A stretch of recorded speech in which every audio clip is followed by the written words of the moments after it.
So, so, so Yad Vashem is one of those that I went to for the first time, 2 weeks ago. Never been there, and it was one of those things where you're thinking, well, this is a Jewish thing. I'm telling you, it really is. It is moving to go. An American, now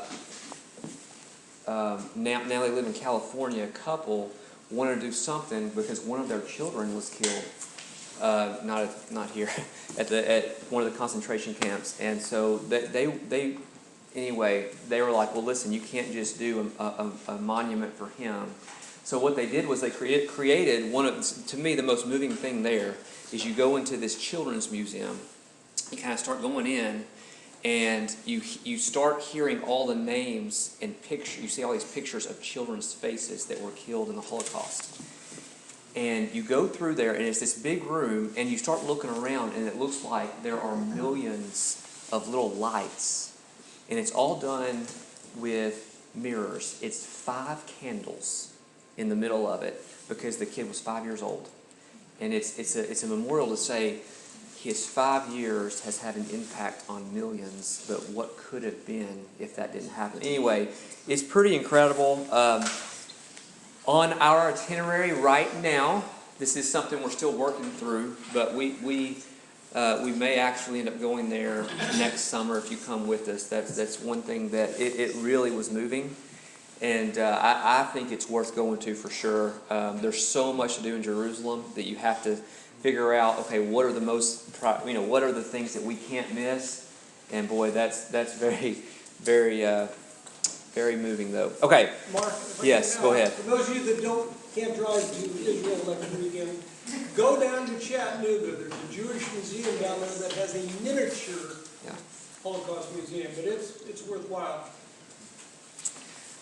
Okay, so we're going to continue walking through some of the things that I did a couple weeks ago. Just another plug. Again, some of y'all may not have written it down. June 30th through July 11th, 2021. That's when we're going. For those of you maybe that weren't here last week, we have dates for Israel for those of you that are interested. But it is June 30th through July 11th of 2021. So we're going to pick up where we left off last week. Anybody know where this is? Yes, Israel. You're exactly right. All right, got one right. This is Dan. You read about Dan in the Bible. Anybody know the name for Dan before Dan? It was actually named something else. Anybody know? It's an Old Testament city called Laish. Okay? Laish. Now, this right here is referred to as Abraham's Gate.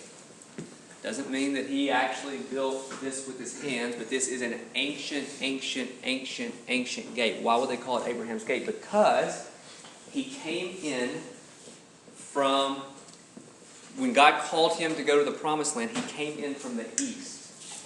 And many believe this is where he came. So this is the oldest gate ever found. Okay, this is the oldest gate ever found, most ancient gate, but they call it Abraham's Gate. Now, there's so much that we could talk about. Let me just quickly hit on why did it change names?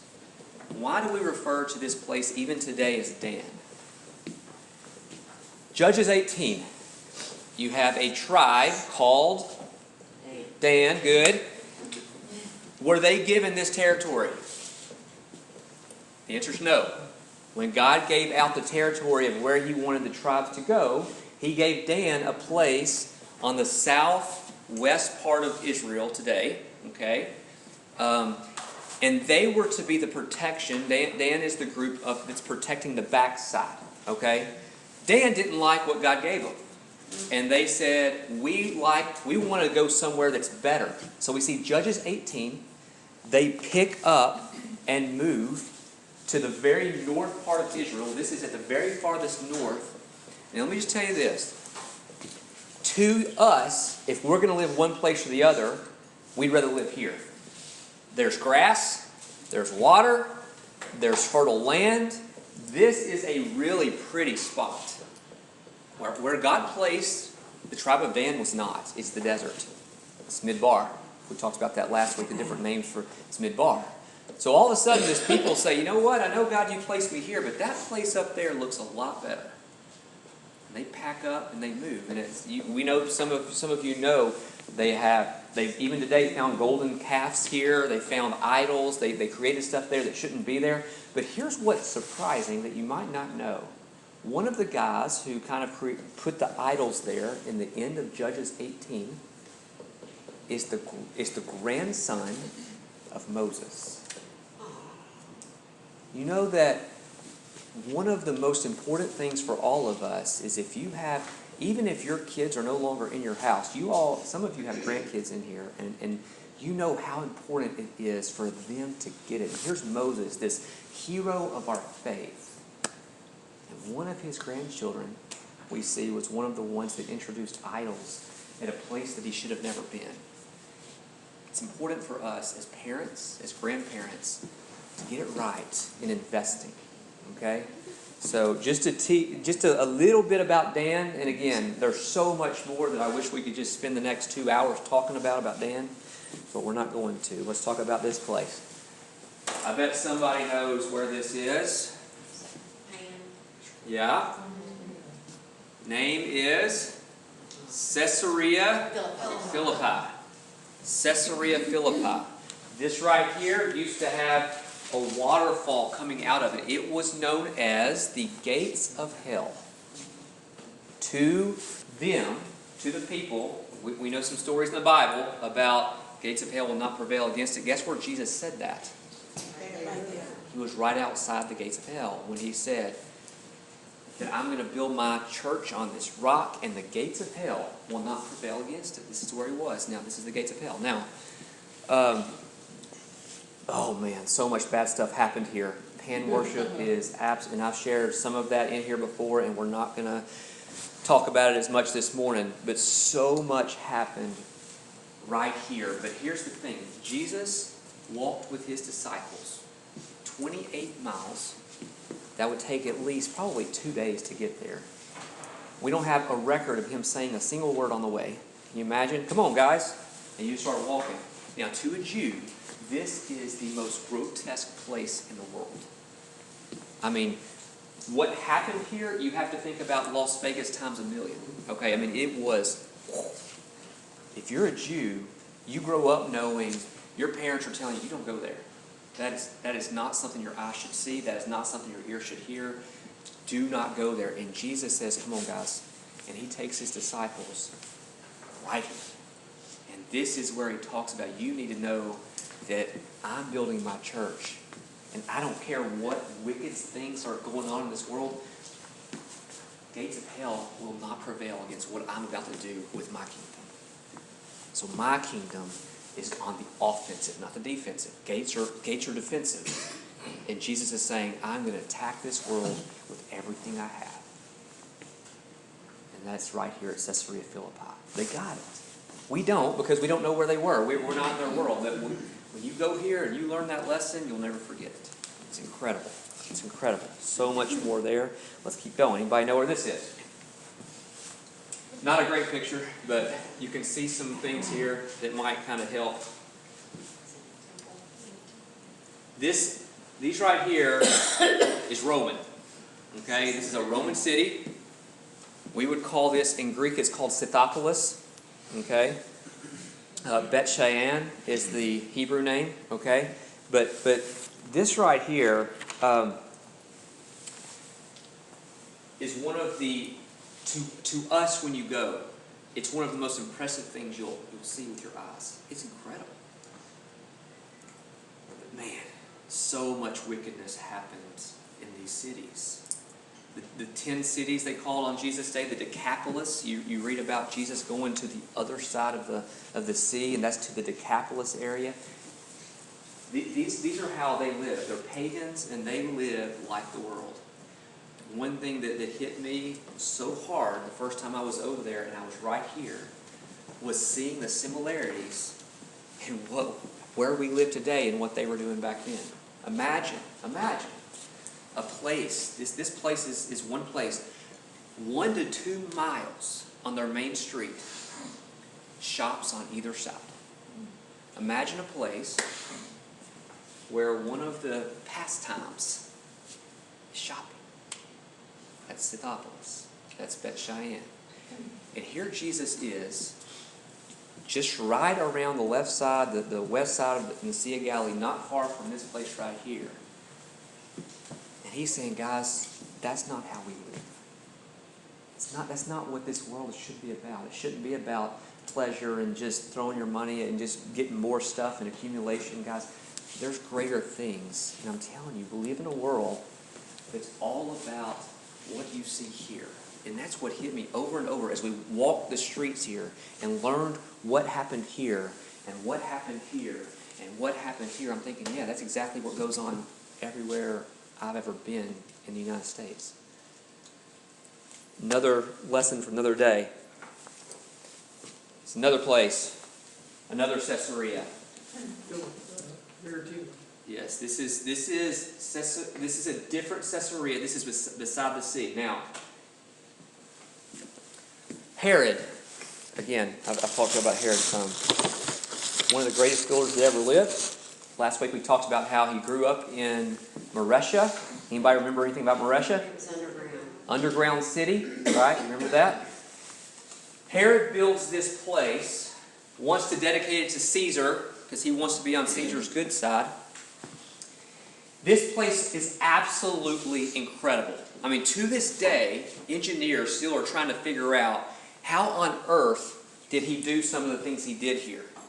I mean, he had literally a palace built out into the sea. Not like to the edge of it, like 300 yards out into the sea. He had a freshwater pool in the middle of the sea that he built. Not only that, I mean, there's all kinds of stuff here. I mean, here's a huge hippodrome, which is, chariot. You had all kinds of horse races right in here. It's huge, absolutely huge, right beside the sea. You can see the royal box over here where Herod or Caesar would have sit. And here's the thing that floored me about this place. Herod overlaid every square inch of his palace, of the theater, of the hippodrome, every square inch, he imported marble. Here's 2 pieces. Today, you go to Caesarea. You know what washes up on shore? He built a kingdom for himself, and today we get the remnants of that. And the question is, whose kingdom are we following? There's one that is in ruins today that people are picking up the pieces. And there's another one that continues to expand. So that's Caesarea. Let me show you one other thing that happened here. Right here. Did y'all, you know what that is? Paul gave his defense before Agrippa right here. This is the original floor. Paul was here for 2 years. This right here, I'm telling you, the stories come to life. Imagine going right here and reading the story of Paul's defense on the stones that he originally gave it.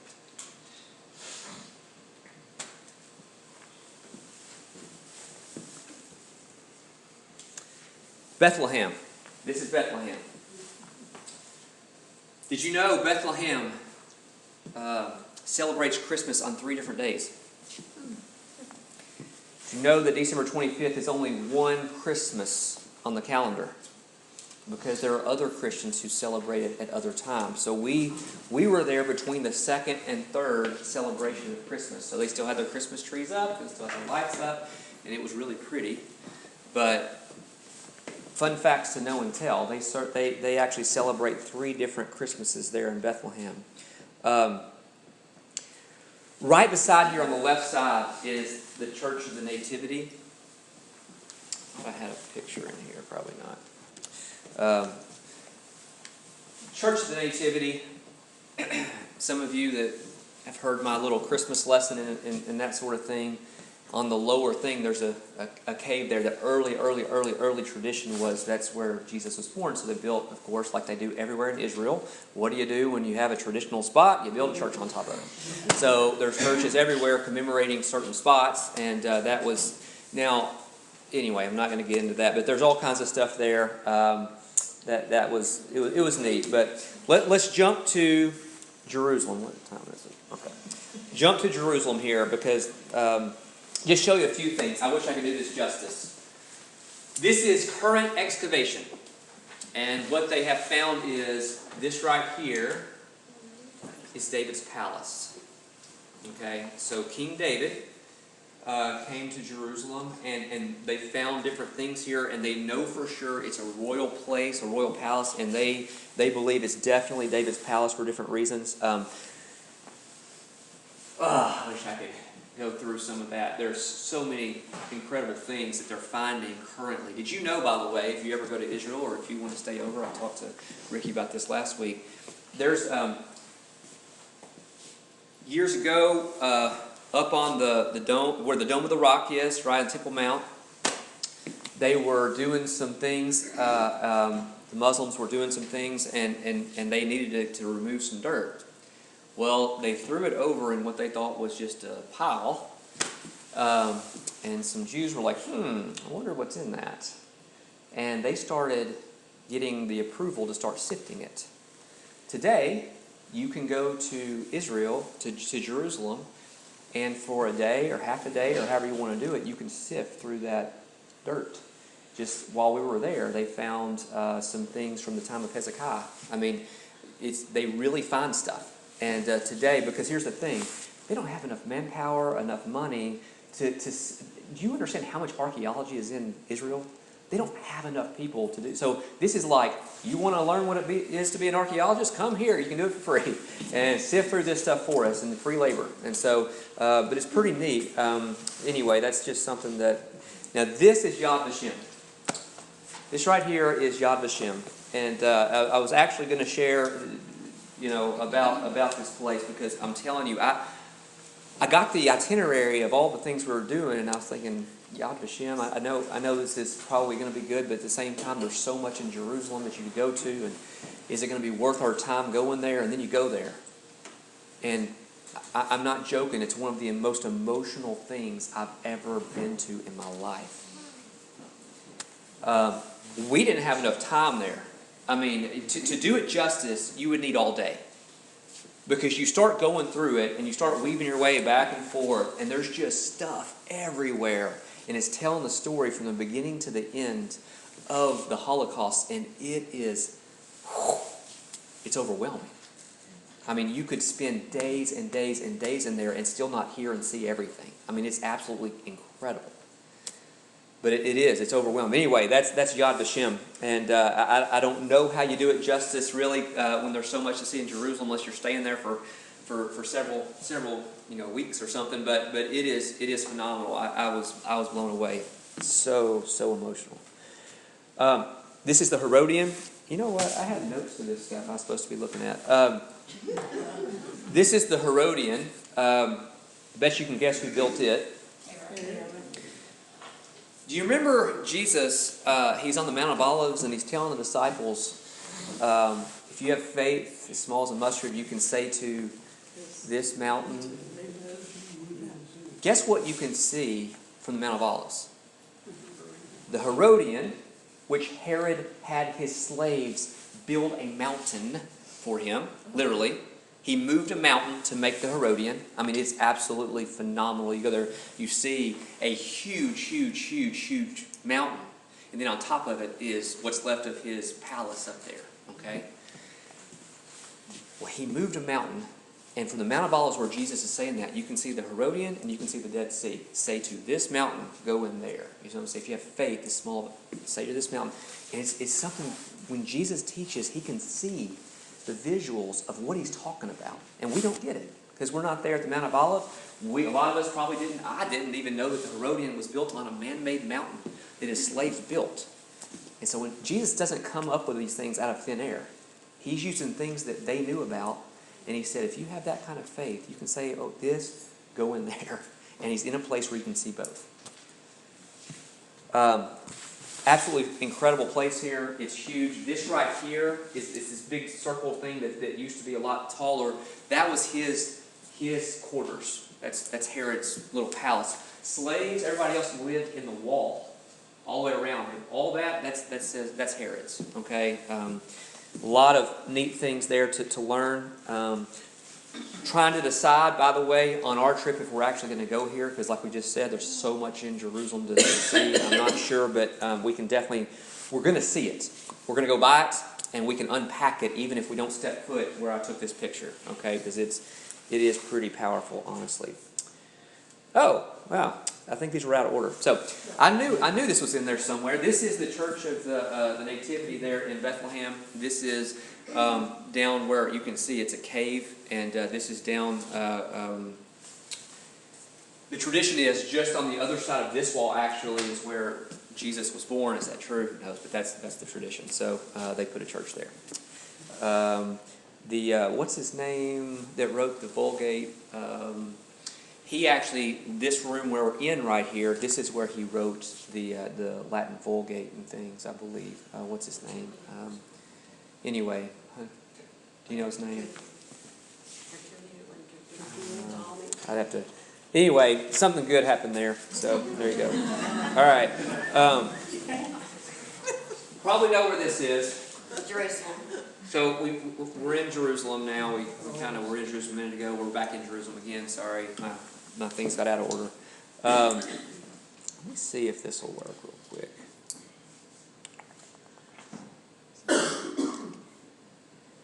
Okay.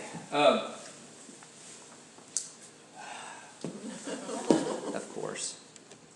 Okay, let's just do it this way.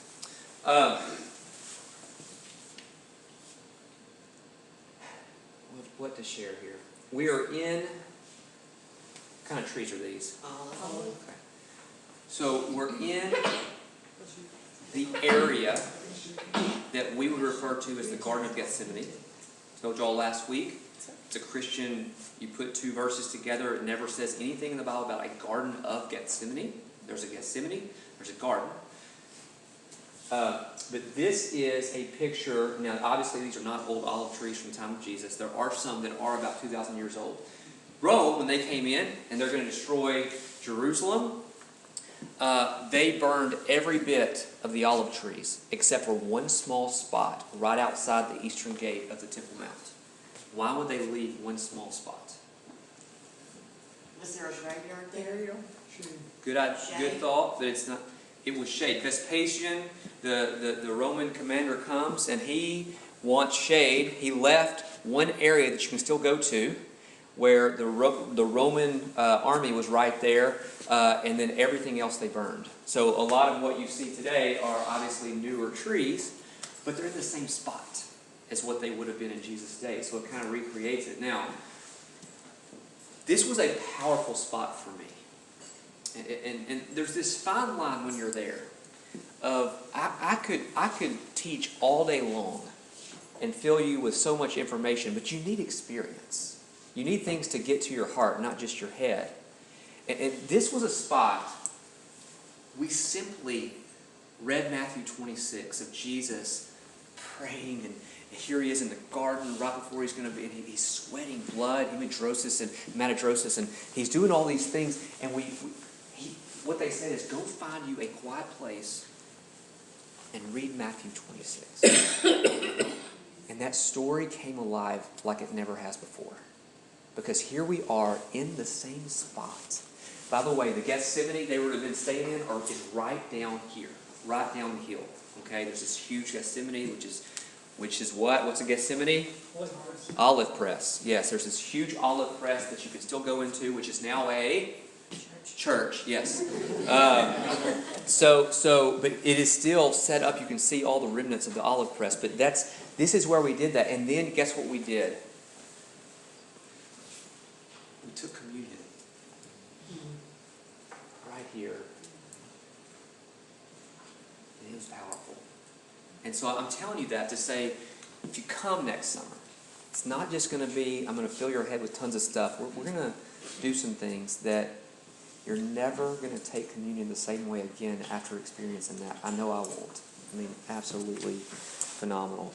Now, this is at the Israel Museum. Have you been, Tom? Okay. I can't remember if y'all went. They have this model of what Jerusalem looked like at the time of Jesus. And you can kind of tell. Here's somebody, so you can see. I mean, it's pretty big. I mean, I don't know. It's really, really big. But you can walk around it. It's a great spot to teach and that sort of thing. It is really phenomenal. About every 5 years, they get together. Architects get together. This was actually something. You may not know this, Don. This was a funny kind of thing that happened. This man in the 60s said, I want to recreate what Jerusalem looked like at the time of Jesus. He went to the Israel Museum, and they said, we're not interested. He took it to across town, across Jerusalem, to a hotel that sees a lot of tourists. So they created a spot in their courtyard. This right here was actually built across town in the 60s. Every few years, new evidence would come out, new things in archaeology, and he would change it. Well, he died, I can't remember how many years ago, but since then they have a team that meets every few years. About every 5 years, they change based on excavation. But what they said is, it is absolutely like, God must have ordained this, because there were things that there's no way this man could have known. And he was spot on with so many locations that now we know are true. But back then there was no way to know because there was no excavation. He took sources and he read up and he took all kinds of different things and pulled them together. And he said, this is just from what I can see, this is what it looked like. And it was almost exactly spot on in so many scenarios. So anyways, really phenomenal place. This is, today, you can still see part of, this is the southern steps, okay, so of the Temple Mount. So obviously all this is gone. Rome came in, threw a lot of it down. What happened on the southern steps? Anybody know? They're called the teaching staircase. If you're a rabbi and you have disciples, this is where you there's no teaching up here on Temple Mount. You don't teach up here. This is where you teach, down here. Even in Jesus' day, this was the teaching staircase. That's going to come into play as we unpack the story of the ascension, and we think of Jesus' disciples being in this upper room, which doesn't say that. It says they're at the house, which is what is called this, the Beit Av, the Father's house. And you know the story in Acts 2, where all of a sudden 3,000 are baptized. That doesn't happen in an upper room. Where are you going to baptize 3,000 people? Where are 3,000 people going to hear the gospel in an upper room in the middle of Jerusalem? That's not where they were. This is where they were. So anyway, just some of the context. And again, this is a model. This is, by the way, David City right here, leading up to the Temple Mount. You can see the lower city, the upper city. This is where the rich lived, the Sadducees. They took advantage of the poor and that sort of thing. So they had mansions up here.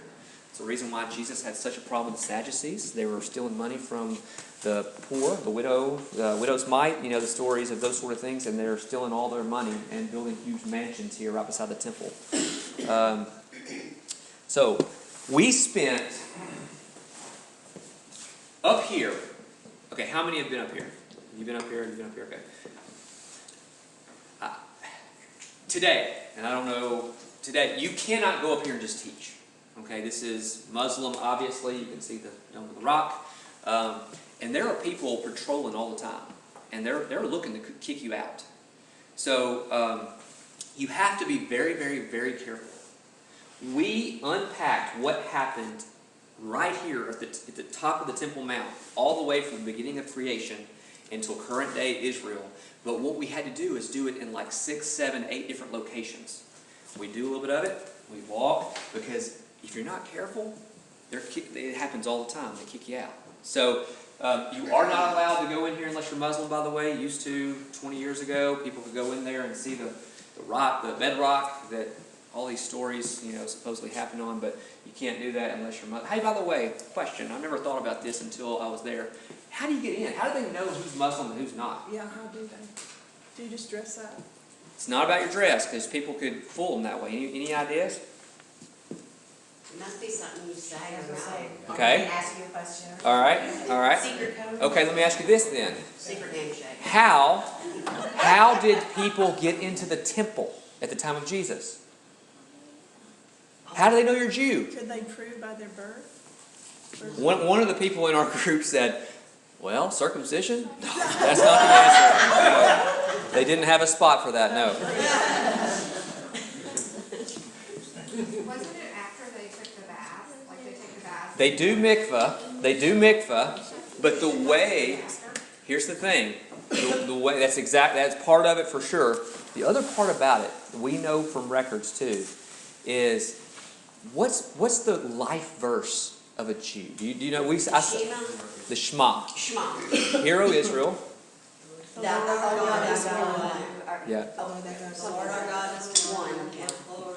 So it's the exact same that Jesus said when they asked him, what's the greatest commandment? Guess what he quotes? The Shema, right? So, but here's today, if you're going to get in here, you have to be able to quote the Quran. And they can ask you. What's funny is, there was a couple of guys, not with our group, but with the group a couple years ago, and they came in from Jordan, and the group there didn't know they were Muslim. They get to here, and all of a sudden, they start going in. And the Christians were like, oh, they're Muslim, we didn't know that. Well, the funny thing was when they came back, one of them said, yeah, he had a hard time quoting. He had to go about 5 different times and finally quote it right way before they let him in. But that's exactly how they do it. You have to quote the Quran before you are allowed in. So anyway, thought that was interesting. Didn't know that at all. But I always kind of wondered. You could get in without being Muslim if you knew the Quran. Yeah, but the problem is you don't know what they're going to ask you. So you have to really be diligent. No. You have to be really diligent in your study. And so I guess if you want to try, I don't know. It's just your. I don't know. But anyway, I'm going to stop here. We're going to have one more week of doing some of these before. And by the way, we will start Numbers a week from. Not next week, but the week after. I've told some of y'all, if you wanted to get, I know Tommy has bought the little book that every other page is blank for note taking. Those sort of things would be, this would be the time to get it if you're interested. The note taking, the note takers, what do they call that one? That's the, I don't know. Okay, the I don't know Bible. But you can get it off Christian Book or Amazon, and that might be a good thing to get before we start it. So it'll be 2 weeks from today. We'll get going in that. Next week we'll finish up with kind of some of these pictures. I'm going to show you some pictures from Jordan too. Some phenomenal things there that I really want to share with you. So that'll be next week. So, any other questions before we finish? I looked it up. It was Jerome. Jerome, yes, they have his I didn't know. things up there, Jerome. All right, let's pray. God, I just thank you so much for this morning, and God, I just thank you that, again, I go back to this all the time, but your Bible is real. The places in it are real. The people in it are real. God, you use what we know and can see, God, to make spiritual applications. Help us take some of those things seriously, God. So we live in a different world. And I just thank you for this group. God, I pray that you would orchestrate who you want on the trip next summer. And some people might be here thinking, I can't afford it. But God, if it's your will that they're there, God, you can. And I just pray that you would open doors and that you would help us to have the right people next summer. God, we love you so much. In Jesus' name we pray. Amen.